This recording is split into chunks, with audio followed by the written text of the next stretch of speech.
segundo episódio de dengue, que costuma ser mais grave, a vacina acaba evitando muitas vezes esses casos.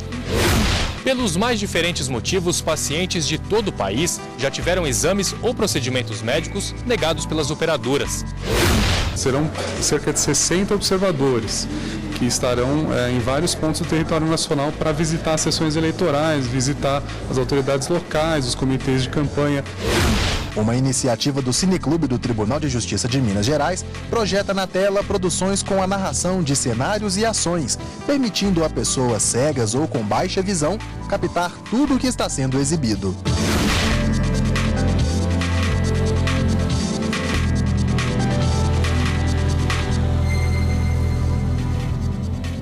Olá, boa tarde. Boa tarde. A Agência Nacional de Vigilância Sanitária elevou a restrição da vacina da dengue. Agora só podem ser imunizadas pessoas que já tiveram a doença. A medida foi tomada após estudos apontarem os riscos que pessoas que nunca tiveram a dengue desenvolvam formas mais graves da doença. De acordo com a Anvisa, isso ocorre porque a segunda infecção tende a ser mais grave que a primeira. A vacina é uma ferramenta importante no caso de indivíduos soropositivos, porque ela tem uma eficácia de cerca de 76%, então ela pode prevenir a ocorrência de dengue grave ou de hospitalização. Esse segundo episódio de dengue, que costuma ser mais grave, a vacina acaba evitando muitas vezes esses casos. No ano passado, a Agência Nacional de Vigilância Sanitária já havia inserido uma advertência na bula. Recomendou que pessoas soronegativas para a dengue não tomassem a vacina. A alegação era que a medida ocorria como cautela até que fossem feitas novas avaliações sobre o caso.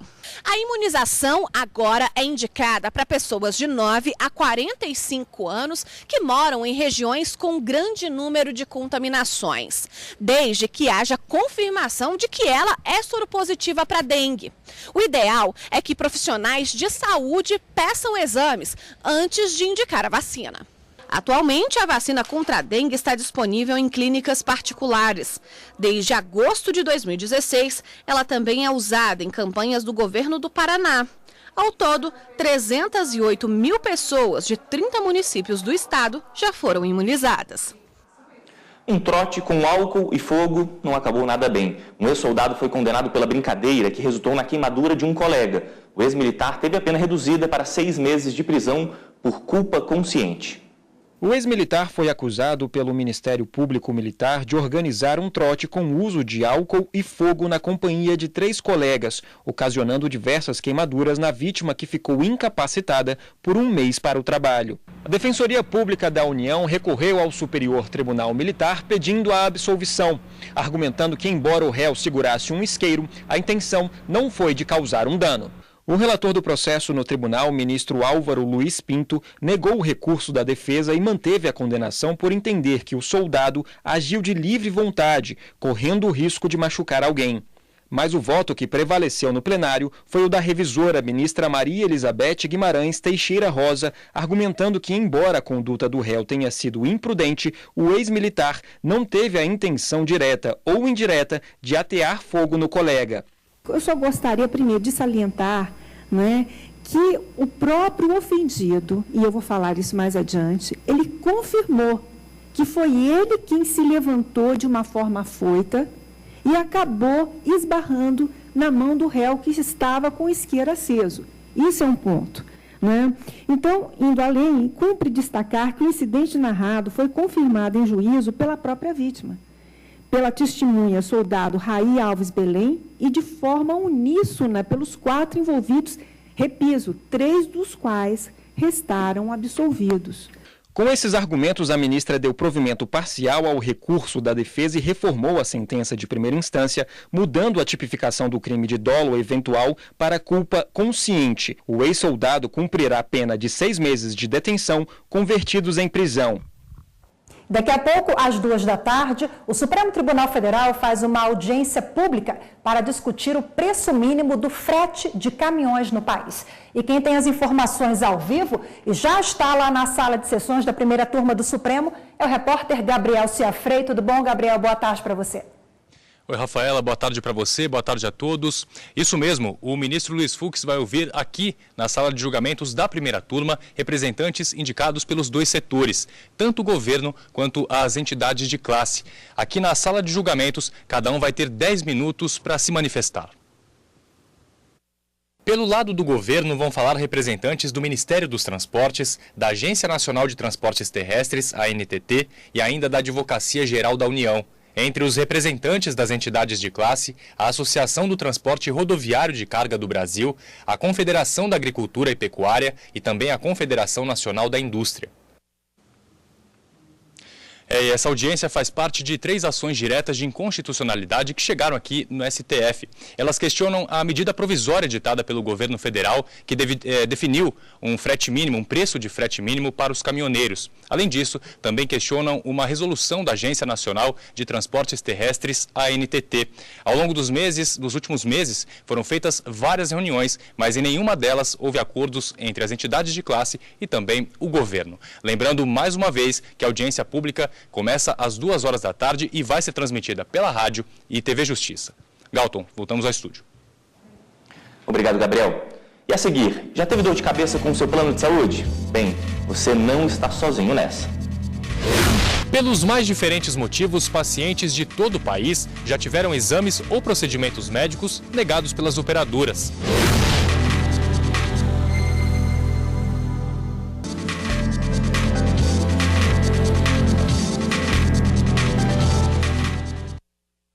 Não é difícil encontrar consumidores insatisfeitos quando o assunto é plano de saúde. Muitos se queixam da falta de cobertura no momento em que mais precisam. Pois é, isso vai desde um exame até uma cirurgia. Veja agora o que fazer caso a sua operadora se recuse a pagar pelo serviço. O Fernando precisou passar por uma cirurgia delicada por conta de um câncer na tireoide.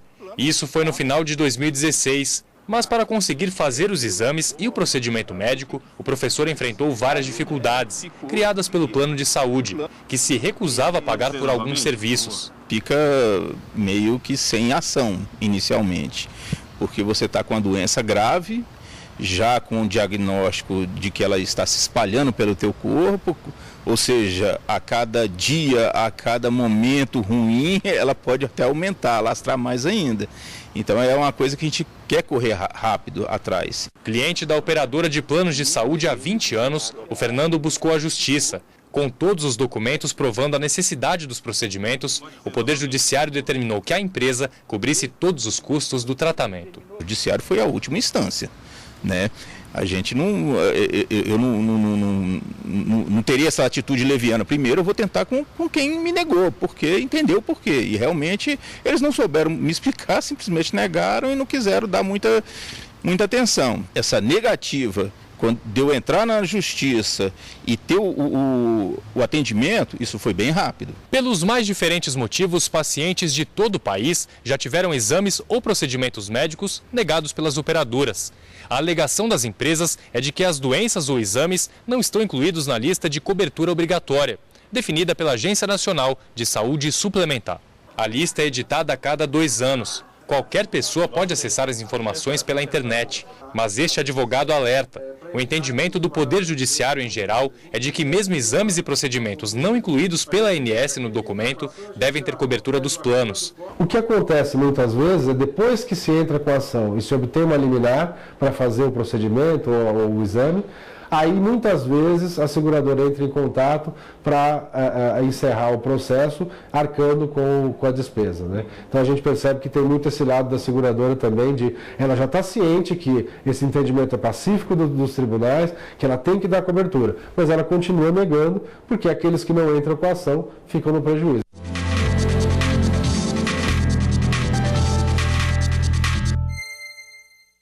E para falar mais sobre o assunto, convidamos o advogado que é especialista em saúde, Samuel Marçal. Boa tarde, obrigada pela presença. Boa tarde, eu que agradeço. Boa tarde. Boa tarde. Agora, nós vimos na reportagem que esse caso, o personagem é mais um diante dos milhares de consumidores que passam por essa situação. Eu queria que o senhor explicasse quais os principais casos que chegam à justiça. Os casos que são mais recorrentes são os casos de negativa de atendimento e os casos de descumprimento de contrato, ainda que haja uma previsão no contrato para que aquela doença ou aquela ocorrência na área da saúde do contratante seja atendida. Na maioria das vezes, ou em muitas vezes, existe uma negativa, ainda que prevista no contrato, para ser atendido. E aí, nesses casos, o que fazer? Judicialização em último momento, tentar com o plano de saúde primeiro, qual que é a via de regra? Nós, na OAB, como advogados, nós orientamos que, uma vez que o contrato foi bem examinado e que o consumidor entendeu que não havia dúvidas quando ele contratou aquela operadora de planos de saúde, quando ele tiver uma negativa, imediatamente, até pela urgência da saúde, ele procura um advogado e uma orientação judicial para que faça valer o seu direito. Agora, as reclamações envolvendo planos de saúde, elas há alguns anos estão no topo do ranking das reclamações, né, sobre várias pesquisas. O IDEC é uma delas, né, o Instituto de Defesa do Consumidor. Acima, inclusive, dos bancos, que também tem muita reclamação. Exato. E plano de saúde está em cima, né? Com certeza. O senhor já esteve dos dois lados, né? Foi advogado das seguradoras e também defende muitas causas de consumidores. Por que o senhor acha que chega a esse ponto? Existe uma disputa comercial, no fim das contas, planilha de custos. Os planos de saúde defendem que o atendimento é muito caro e o consumidor, por seu lado, sempre busca uma forma de ser atendido na demanda de acordo com o que ele tem de recursos financeiros, salário ou outros benefícios. É uma briga, infelizmente, e a gente percebe que no nosso país falta um pouco mais de clareza para os procedimentos serem aplicados. E quando falta essa clareza, o judiciário vem para atender a todas essas lides e esclarecer o que está obscuro ainda. Para deixar bem claro para o consumidor, é sempre estar atento ao contrato e, se tiver algum probleminha ali, entrar de fato na justiça. Então, é isso mesmo. O grande erro de contratação do cidadão brasileiro, em qualquer instância, quando você tem um contrato, é não ler o contrato, né? Leia o contrato. Ainda que demore, se o corretor tiver pressa, leia o contrato. Tiver dúvidas, pergunte a respeito do contrato. Quem domina o contrato não é o consumidor. Quem domina o contrato é a operadora. Então, todas as dúvidas precisam ser esclarecidas e têm que ser esclarecidas. Agora, no caso de negativa de atendimento, as operadoras, elas recebem alguma multa, né, quando dói no bolso? Eu acho que elas acabam pensando duas vezes quais são as consequências. Eu compartilho da opinião da pessoa que falou na reportagem de que as operadoras elas preferem arriscar. Infelizmente, nem todo mundo sabe que tem o direito de entrar na justiça e requerer um direito. E a maioria das pessoas não faz isso. Portanto, se a operadora está fazendo um jogo de sorte de azar, atendendo ou deixando de atender, de alguma forma ela não está tendo o prejuízo que teria. Caso contrário, o atendimento seria diferente. 14 mil processos julgados só na Justiça de São Paulo, aumento de 15%, isso é muito. Reflete mesmo que está acontecendo, está tendo muito problema, né? Reflete que está tendo um problema, mas o que nos deixa um pouco mais tranquilos é que o cidadão está tendo mais consciência dos seus direitos, está sendo mais esclarecido, está sendo melhor educado quando vai contratar, está tendo mais critério. E isso é muito importante. Doutor, obrigado pela sua participação. Sou eu que agradeço. E você tem dúvidas sobre o que fazer quando ocorre atraso na entrega do imóvel em construção que você comprou? O Superior Tribunal de Justiça realiza uma audiência pública agora à tarde para debater o assunto. Atualmente, mais de 6 mil ações estão suspensas, aguardando a fixação das teses sobre os dois temas que serão julgados por meio do rito dos recursos repetitivos. O primeiro trata da possibilidade de cumulação da indenização de lucros cessantes com a cláusula penal, em virtude do atraso na entrega de imóvel em construção. E o segundo trata da possibilidade de inversão em desfavor da construtora da cláusula penal estipulada exclusivamente para o comprador. A audiência pública foi convocada pelo ministro Luiz Felipe Salomão, relator de 4 recursos sobre os temas. Cada habilitado terá 15 minutos de fala. Estão inscritos os advogados dos processos em questão, representantes da área de imóveis e construção civil, de direito do consumidor, da Ordem dos Advogados do Brasil e operadores do direito. Os debates vão acontecer até o final da tarde de hoje e estão sendo transmitidos ao vivo pelo canal do STJ no YouTube. Pontualidade. Pontualidade é fundamental em muitas ocasiões, né? Pois um atraso de 6 minutos quase mudou o resultado de uma audiência. Vamos ver agora qual foi a decisão do Tribunal Superior do Trabalho. A 4ª turma do TST aceitou recurso da Lupus Desenvolvimento em Alimentos de Feira de Santana, na Bahia, e afastou os efeitos da revelia aplicada no processo. O representante da empresa havia chegado à audiência 6 minutos atrasado, quando o empregado que ajuizou a ação já estava prestando depoimento. O juízo declarou revelia e aplicou a pena de confissão ficta. Ao julgar o recurso da empresa, os ministros da 4ª turma consideraram por unanimidade que, apesar de pontualidade ser uma exigência, o atraso não causou prejuízo às partes ou ao processo. Foram considerados os princípios da razoabilidade e proporcionalidade, que vêm sendo aplicados nos casos em que o atraso é ínfimo e quando a audiência ainda não tiver sido encerrada. Você teria paciência para recriar uma paisagem em um pequeno vaso? É isso que fazem os terrários. É no próximo bloco. A gente busca assim, se inspirar em paisagens naturais, em praias. A gente ama viajar.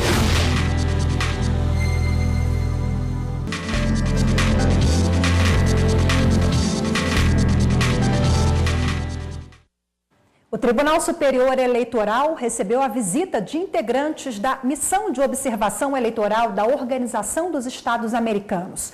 Essa comissão internacional veio conhecer como funcionam as nossas eleições. Os integrantes da Missão de Observação Eleitoral da Organização dos Estados Americanos chegaram ao TSE e, em seguida, foram recebidos pelo vice-procurador-geral eleitoral, Humberto Jacques. Depois de uma breve reunião sobre como funciona o processo de votação no Brasil, a comitiva conheceu a urna eletrônica. Nós tivemos reuniões com vários ministros do TSE, também com o pessoal técnico do TSE. Vimos justo agora de uma demonstração da urna eletrônica, todos os elementos de auditabilidade, de transparência que vão junto com esse sistema de votação. Essa é a primeira vez que a comissão recebeu informações sobre o processo eleitoral brasileiro. Em setembro, 60 integrantes da missão vão viajar por todo o Brasil para acompanhar a campanha no país. Serão cerca de 60 observadores que estarão em vários pontos do território nacional para visitar as sessões eleitorais, visitar as autoridades locais, os comitês de campanha de várias cidades, ou seja, é uma missão de uma certa envergadura bastante expressiva, que vai estar em vários pontos do território nacional para conhecer as diversas realidades. Há quase 50 anos, a OEA tem observado eleições em vários países. Tecnologia, participação das mulheres, financiamento político e sistema eleitoral são alguns dos temas analisados pela comitiva. Além disso, aspectos como liberdade de imprensa, acesso aos meios de comunicação e participação de minorias no processo político são observados. Na visita ao Brasil, a missão da OEA também acompanhou uma sessão no plenário do TSE. Reitero o compromisso do Tribunal Superior Eleitoral com os objetivos da missão, que nos visitará pela primeira vez nas eleições deste ano de 2018. Tenho a certeza de que a Justiça Eleitoral estará à disposição para cooperar com o acesso e as informações necessárias ao êxito do processo. O último evento da comitiva foi uma reunião com a presidente do TSE, ministra Rosa Weber. Ao final da visita, vai ser elaborado um relatório de conclusões e recomendações que será encaminhado às autoridades brasileiras e ao Conselho Permanente da OEA. A superlotação é um dos problemas mais graves enfrentados pelo nosso sistema penitenciário, mas a falta de vagas não autoriza a concessão automática de prisão domiciliar. Esse é o entendimento do STJ. Prisão domiciliar não deve ser a primeira opção do juiz diante da falta de vagas em presídios adequados para o cumprimento da pena.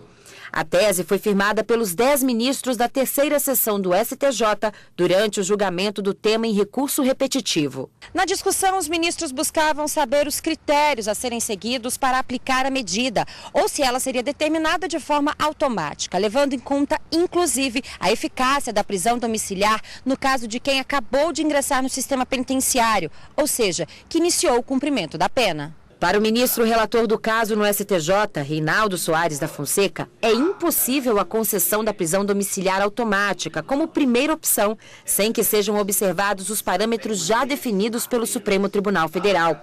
A tese estabelecida em repetitivo vai servir como orientação para outros processos semelhantes que tramitam em instâncias ordinárias e juizados especiais. O prazer de ver um filme no cinema ainda era algo distante para quem tem baixa visão ou também para pessoas cegas. Eu disse ainda, porque em Minas Gerais, um projeto do Tribunal de Justiça aproxima estudantes com deficiência visual das histórias do cinema. E de uma forma bem simples, viu? Exibindo filmes com audiodescrição. Os estudantes chegam cheios de entusiasmo. Alunos do Instituto São Rafael se juntam a outros espectadores para acompanhar na tela e pelo som o filme brasileiro Casa da Mãe Joana, dirigido por Hugo Carvana. Não faltou nem a pipoca. Para alguns, é como se fosse uma estreia. É um pouco diferente, né? A gente que enxergava, fazia várias coisas, agora nós está vendo um caminho diferente, umas coisas diferentes. A possibilidade de acompanhar um filme e entender a história se dá por meio do sistema de audiodescrição. Uma iniciativa do Cineclube do Tribunal de Justiça de Minas Gerais projeta na tela produções com a narração de cenários e ações, permitindo a pessoas cegas ou com baixa visão captar tudo o que está sendo exibido. Ponto de vista de quem observa por um binóculo várias pessoas nas janelas de um edifício. Eles vêm da Biblioteca Pública Luiz de Bessa, né? E eles proporcionam a cultura, né? Fazem parte do espaço cultural do tribunal, né? E vem agregar valor, é um momento de descontração, né? Dos servidores e também do público externo que prestigia o Cineclube especial. Os próprios alunos escolheram em uma pequena lista o filme que gostariam de ver e optaram por uma comédia. A barra já está tão pesada, então tem que ter uma comédia para aliviar um pouquinho. É a terceira vez que acontece uma exibição audiodescritiva. E pela reação da plateia, dá para ver que o projeto está fazendo sucesso. Seu tratamento VIP, estou adorando. Feitos com cactos e plantas suculentas, terra vegetal e pequenas miniaturas. Tudo isso combinado dá forma a um terrário, um trabalho bem delicado e que chama a atenção. Mas quem pensa que é fácil fazer se engana. No quadro Profissões de hoje, vamos conhecer uma artesã de terrários.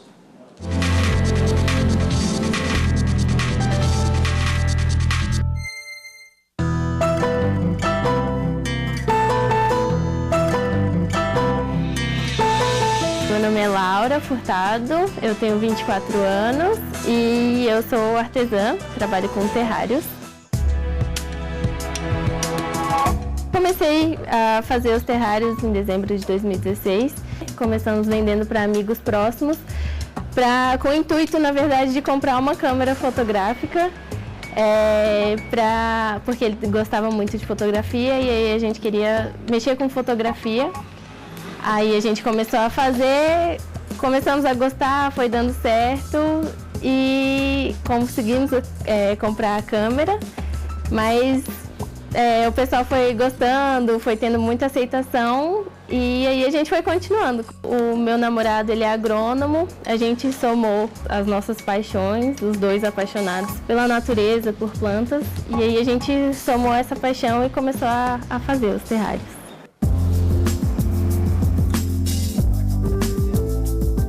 A gente busca assim, se inspirar em paisagens naturais, em praias. A gente ama viajar, ama cachoeira, ama a natureza, assim. E aí a gente está sempre buscando lugares para se inspirar.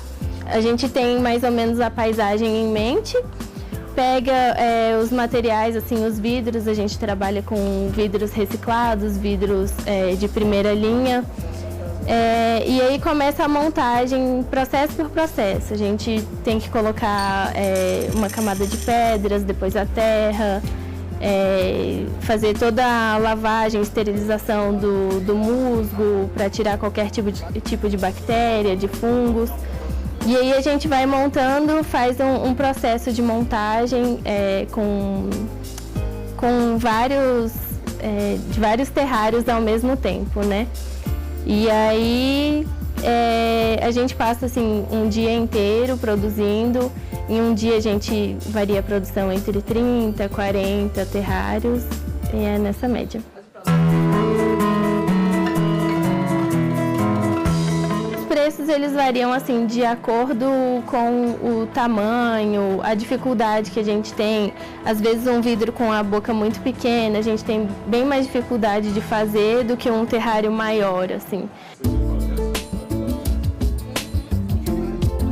A gente trabalha, assim, basicamente um composto orgânico que tem todos os nutrientes necessários para as plantas e variedades de musgos e suculentas. Os terrários fechados, eles são todos feitos com musgos. A gente trabalha com 4 espécies diferentes de musgos. E para manter, a gente deixa ele sempre fechado.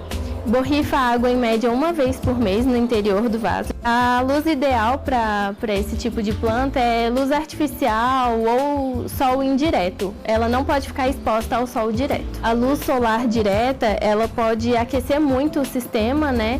E aí a umidade do ar vai estar muito quente, assim, ele pode acabar cozinhando a planta, literalmente. A gente fica sempre, tá num mundo de tantas tecnologias, e poder ter um pedacinho da natureza ali com a gente, sempre pertinho, é muito bom. Fazer terrários hoje é o que me deixa mais feliz, assim, é o que me mantém, e eu sou movida a isso, de fazer terrários mesmo, e eu pretendo poder fazer em uma escala maior, assim, e ter minha loja de plantas futuramente, trabalhar sempre com isso mesmo.